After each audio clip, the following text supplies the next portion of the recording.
శ్రీమన్నారాయణీయం 95వ దశకం ధ్యానయోగం 6వ శ్లోకం.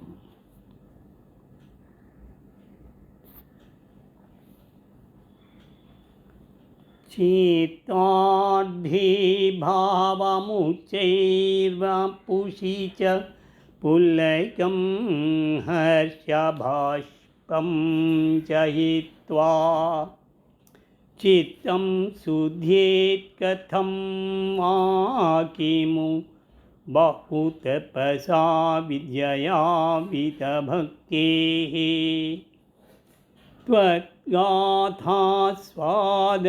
సిద్ధాంజన సతతమరీమృజ్యమానోయమాత్మా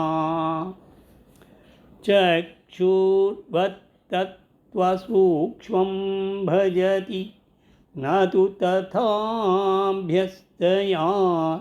తర్కకోట్యా.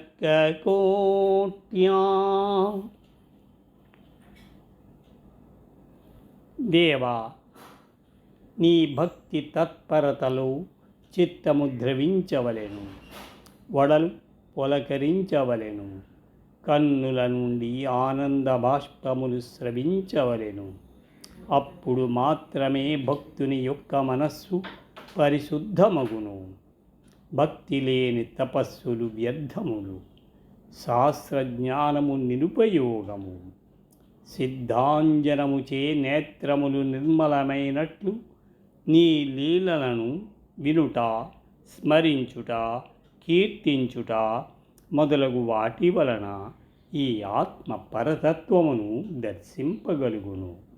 అంతేకాని తర్కము మొదలగు ఎన్ని శాస్త్రములను అభ్యసించినను వాటి వలన మాత్రము సూక్ష్మతత్వము బోధపడదు.